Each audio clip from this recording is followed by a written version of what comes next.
नमस्कार बच्चों। आज हम लेकर आए हैं अभ्यास 4A। ये चैप्टर बदल चुका है। यह है रचनाएं। ठीक है,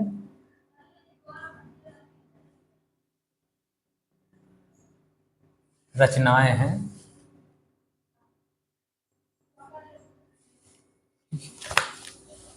तो रचना कैसी करनी है, एक पटरी और एक प्रकार से ये सारी रचनाएं बताएंगे हम आपको कैसे करनी है। ठीक है, देखिए पहला सवाल है 6 सेंटीमीटर माप की एक रेखाखंड। 6 सेंटीमीटर।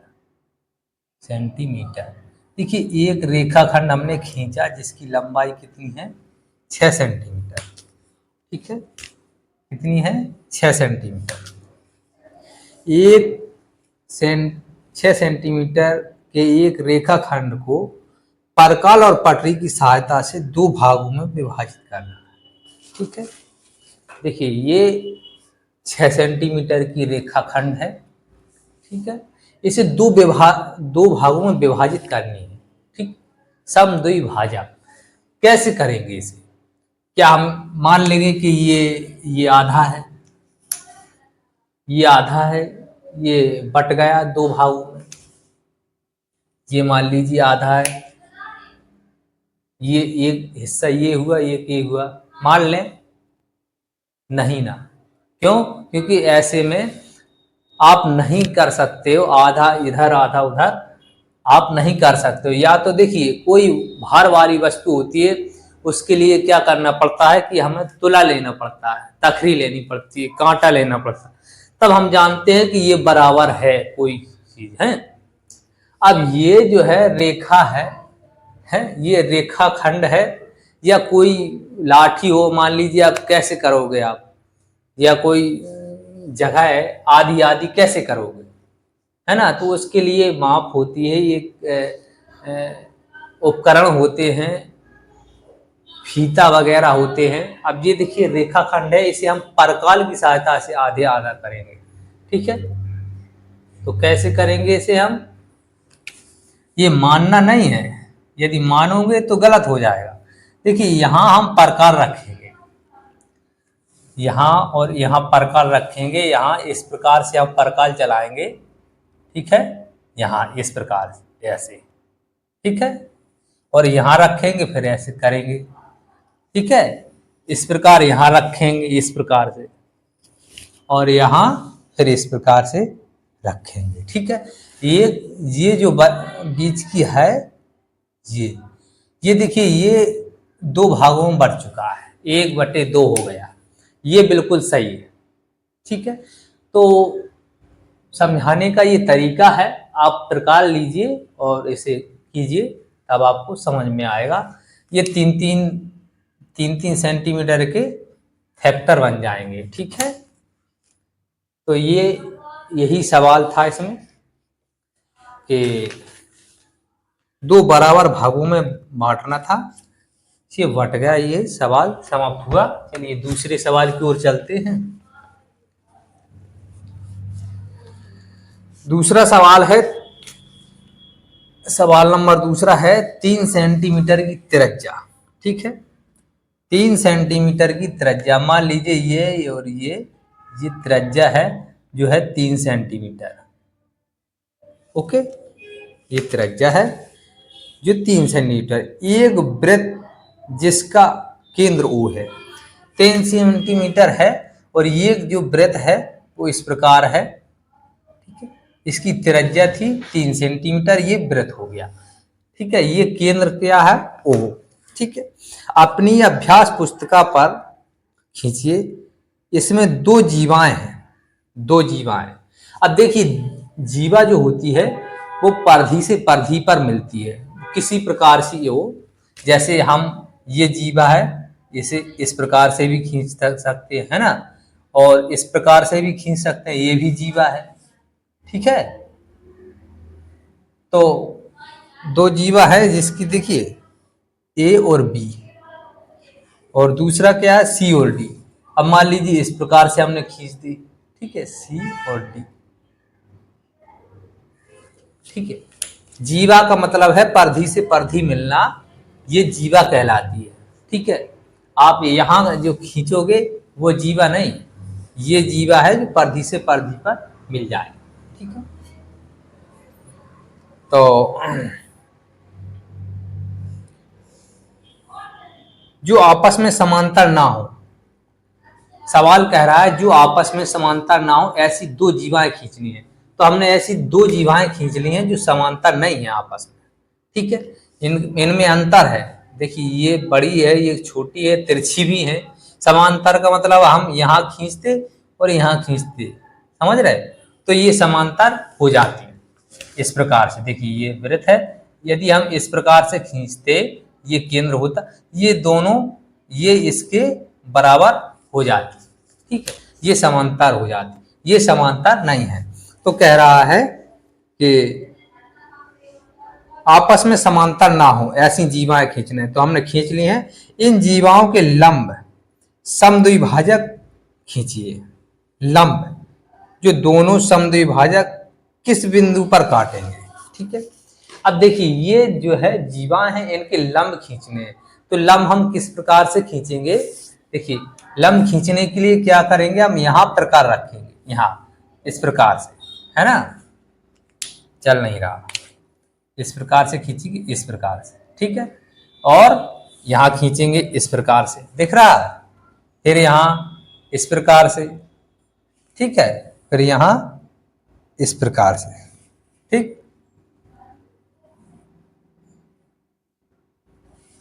इस प्रकार से। अब ये जो है जो लंब है वो इस प्रकार से हम खींचेंगे।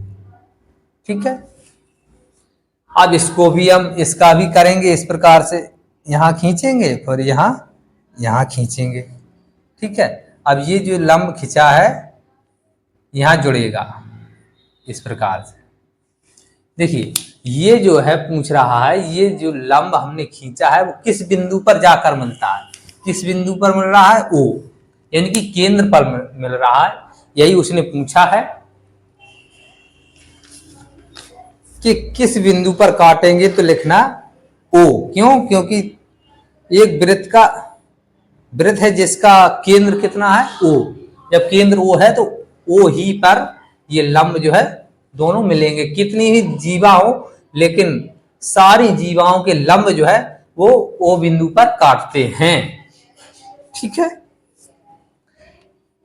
तो इनकी रचना के चरण हैं, रचना के चरण भी बनाने हैं, ये दूसरा है सवाल।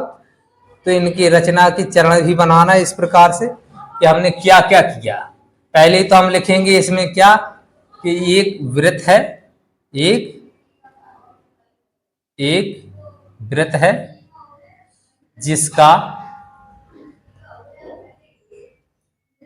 जिसकी त्रिज्या 3 सेंटीमीटर। ओके, इस प्रकार से परिभाषित करेंगे।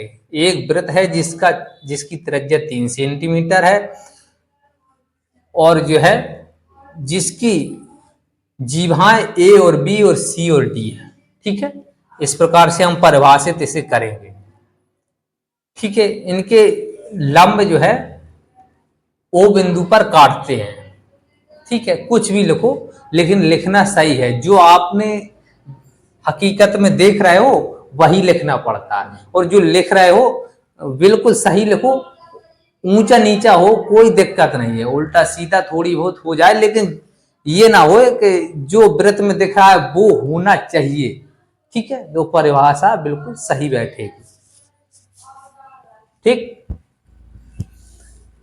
तो देखिए मार्कर से हम लिखकर नहीं बता सकते, बार बार चित्र के माध्यम से बताएंगे, और चित्र स्वयं बताता है कि हमको क्या करना है और क्या नहीं करना, क्या लिखना है क्या नहीं लिखना है। चलिए तीसरा देख लेते हैं। तीसरा है 8 सेंटीमीटर माप का एक रेखाखंड जो 4 भागों में बांटिए। देखिए ये जो है रेखाखंड है। ठीक है, एक रेखाखंड है जिसकी लंबाई कितनी है? 8 सेंटीमीटर। ठीक है, अब इन्हें हम 4 भागों में कैसे बांटे? क्या हम मान लें इस प्रकार से, ये बट गए 4 भागों में, 1 2 3 4। नहीं भाई, ऐसा नहीं है, नियम के अनुसार ही बांटेंगे, किसी उपकरण की सहायता से बांटेंगे। ठीक है, तो इसमें उपकरण लगेगा प्रकाल।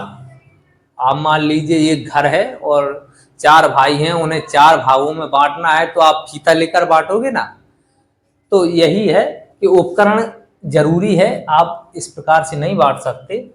तो हम इसे प्रकाल की सहायता से यहाँ प्रकार रखेंगे। सबसे पहले हम इसे 2 भागों में बांटेंगे। ठीक है, इस प्रकार से यहाँ और यहाँ। ठीक है, ये देखिए आधा हो गया, 2 भागों में बट गया। अब फिर ये जो बिंदु बना है ना, ये बिंदु यहाँ फिर प्रकाल घुमाएंगे इस प्रकार से, इस प्रकार से, है ना। ये देखिए, ये आधा कट गया। फिर यहां भी इस प्रकार से करेंगे, ये कट जाएगा। यहां रखेंगे प्रकाल और यहां रखेंगे, तो इस प्रकार से ये 1 2 3 4 4 भागों में बढ़ चुका है। ये बिल्कुल सही है। अब देखिए इसकी रचना की चरण लिखना है। रचना चरण किस प्रकार लिखेंगे कि एक 8 सेंटीमीटर रेखाखंड है। ठीक है, इनके नामकरण भी आप अपने हिसाब से कर सकते हैं, ए बी, है ना, सी, ऐसे सी डी ई, इस प्रकार से आप कर सकते हो। ठीक है, इनके भी नाम दे सकते हो, कोई दिक्कत नहीं है। तो इसका जो है चरण लिखना है कि एक रेखाखंड है जिसकी लंबाई है 8 सेंटीमीटर। ठीक है, जिसे हमने प्रकाल की सहायता से बिंदु इस प्रकार से ई और ये मान लीजिए ओ और एम है, बिंदु ओ पर ए से काटा, पहले लिखेंगे ए से हमने बिंदु ओ पर, और बी से बिंदु ओ पर काटा। फिर यहां लिखेंगे बिंदु ए से और बिंदु एम पर काटा, ए से और बी से, जो कि रेखाखंड बनाया, लंबवत रेखाखंड बनाया, तो समद्विभाजक हो गया। ये 8 सेंटीमीटर का जो रेखाखंड है वो समद्विभाजक हो गया। इस प्रकार से हम इसमें जो है पूरी परिभाषा लिखेंगे बाकायदा, जिस हिसाब से हमने काटा है वही लिखना है और कुछ नहीं लिखना है। आप भयभीत ना हो। देखिए ये रचनाएं हैं, कुछ नहीं है इसमें, हलवा है बिल्कुल। बस जो है बच्चे देखकर डर जाते हैं कि ये बी सी डी क्या है, ये हमको समझ में नहीं आ रहा। केवल चित्र समझ लो भैया, सब कुछ समझ में आ जाएगा। तो आपको चित्र समझ में आ गया होगा, तो इसी जो आपने किया है इसमें, ठीक है, वही आपको रचना में लिखना है। अर्थात जो आपने किया वही लिखना है। इससे एग्जामिनर को ये पता चलता है कि जिस प्रकार से प्रोसेस हुई है उसी प्रकार से इसने लिखा है। ये इसने नकल नहीं की है, ना ही छापा है। ठीक है, चलिए इसे मिटा देते हैं।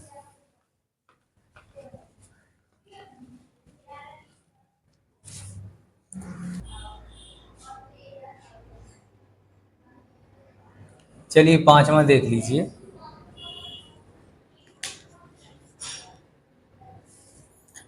चार सेंटीमीटर का एक रेखाखंड है। एक 4 सेंटीमीटर का जो है एक रेखाखंड है। ठीक है,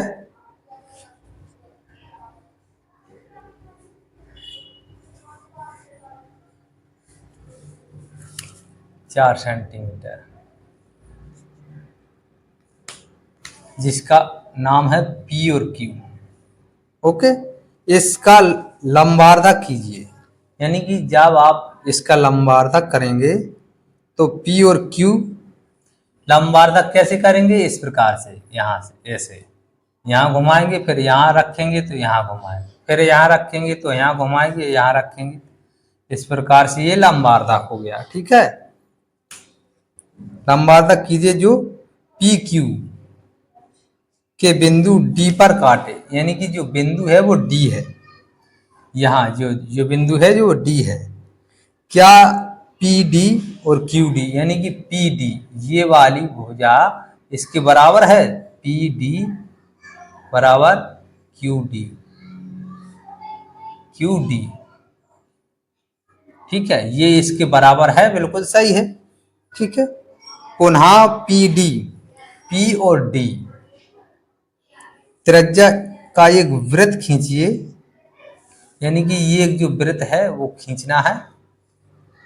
ठीक है, देखिए क्या यह वृत्त P और Q से होकर जाता है, यानी कि ये जो है वृत्त है वो Q से होकर जाता है, तो बिल्कुल सही है, ये Q से होकर जाएगा।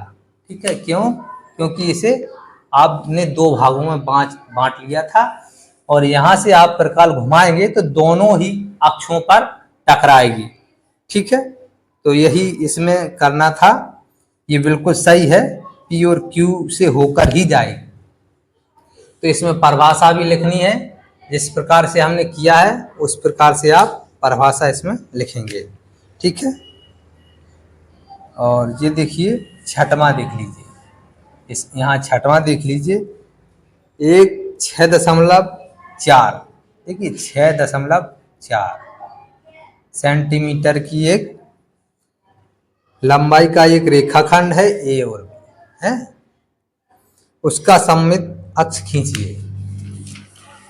तो इसका हम सममित अक्ष खींचेंगे किस प्रकार से, यहाँ देखिए इस प्रकार से खींचेंगे सममित अक्ष, ये बराबर के, ठीक है, ये जो है सममित अक्ष बन गए, ये 90 एंगल, इसकी दूरी भी 6.4 सेंटीमीटर ही होगी।